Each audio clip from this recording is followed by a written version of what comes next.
dernière. Et la question, elle disait, pourquoi alors qu'on est hyper motivé pour faire quelque chose, on se disperse et on se déroute vers autre chose? J'ai eu aussi des variantes de cette question, pourquoi est-ce qu'on se disperse dans tous les sens, on s'éparpille, on finit par être démotivé? Donc moi j'aimerais te donner en fait aujourd'hui une réponse par rapport à ça. D'abord pourquoi? Pour ça je vais te raconter une histoire. Il y a quelques temps, j'ai une amie qui m'a demandé mon aide en fait pour l'aider à s'organiser.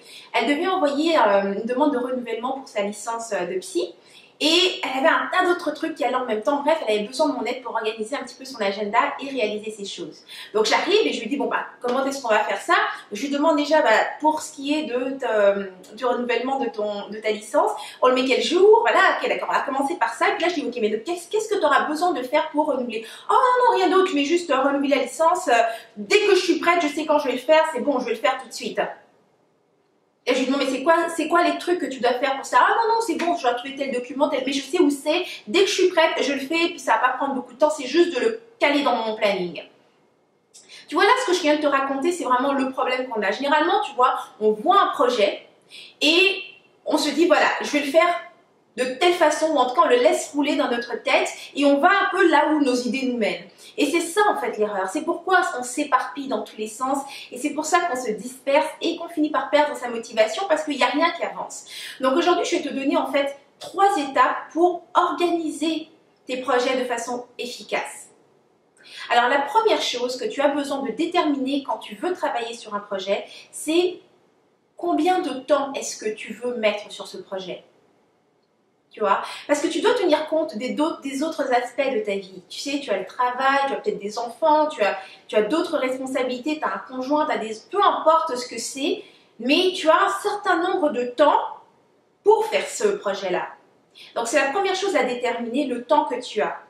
Une fois que tu as déterminé le temps que tu avais, il faut absolument que tu le bloques, c'est-à-dire que il n'y a rien d'autre qui peut être fait pendant les moments où tu as décidé de travailler sur ce projet. Si par exemple tu peux mettre 1 heure par jour pour travailler sur ce projet, et bien à ce moment-là tu vas bloquer cette heure-là et pendant cette heure-là tu ne vas jamais, mais alors là jamais rien planifier d'autre. Ça c'est la première chose que tu fais. La deuxième étape, c'est que tu vas prendre ton projet et tu vas le découper en actions. Parce que c'est important de comprendre, c'est que tu ne peux pas réaliser un projet, c'est impossible. La seule chose que tu puisses réaliser, ce sont des actions. Un projet est un concept, tu ne peux jamais réaliser un concept. Les actions, c'est, par exemple, dans l'exemple de mon ami, je vais faire une recherche pour savoir où sont ces documents. Une fois que je vais les trouver, je vais pouvoir les classer dans tel endroit. Ensuite, il va falloir que j'aille sur le site internet de cet organisme et localiser exactement de quelle manière est-ce que je suis censée envoyer cette demande. Les choses doivent être super claires parce que quand tu te mets en action, tu dois savoir exactement ce que tu vas faire. Alors peut-être que tu ne sais pas exactement, donc si tu ne sais pas exactement où se trouve cette information, tu dois planifier dans ton agenda le temps pour cette recherche. Ne te lance pas dans « Ok, je vais faire ça » si tu ne sais pas comment tu vas le faire. Il faut planifier le temps pour la recherche également. Donc c'est vraiment ça, tu prends ton projet, tu le découpes en petites actions, donc ça demande vraiment d'être très présente et d'avoir une bonne réflexion par rapport à ton projet pour vraiment le découper en ok, j'ai besoin de faire ça, mais avant de faire ça, il va falloir que je recherche ça, que je trouve ça, que je rassemble ça, que je classe ça et puis ensuite je serai en mesure d'envoyer ça ou peu importe.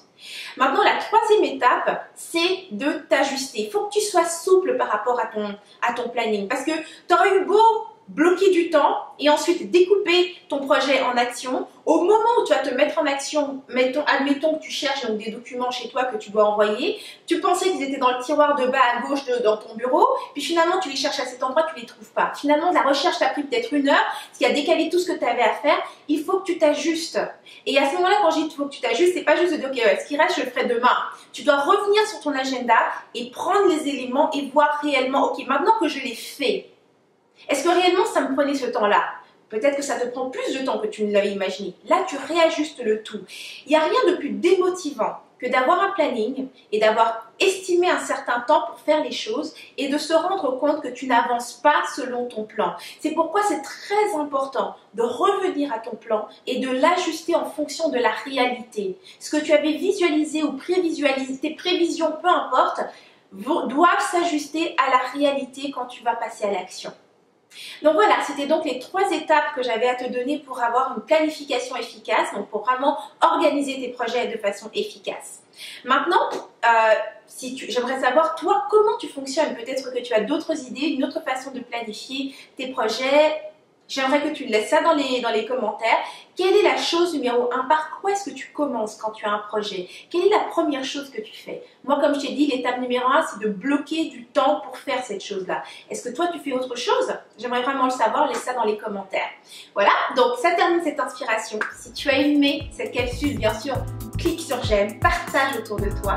Et si tu veux aller un peu plus loin dans ce sujet d'organisation, procrastination, les peurs et tout ça, en ce moment, j'ai un coaching virtuel qui est gratuit. Donc les inscriptions sont en cours. Si tu veux participer, je vais laisser le lien en bas, en dessous de la vidéo. Il te suffira d'aller voir pour t'inscrire et participer à mon coaching gratuit. Donc voilà, c'est terminé pour aujourd'hui. Donc c'était Henriette Ndaka. Moi, je te dis à la semaine prochaine. Et d'ici là, agis comme une rebelle créative. Tu vis à fond, sans culpabiliser, sans complexe et sans stress. Mouah.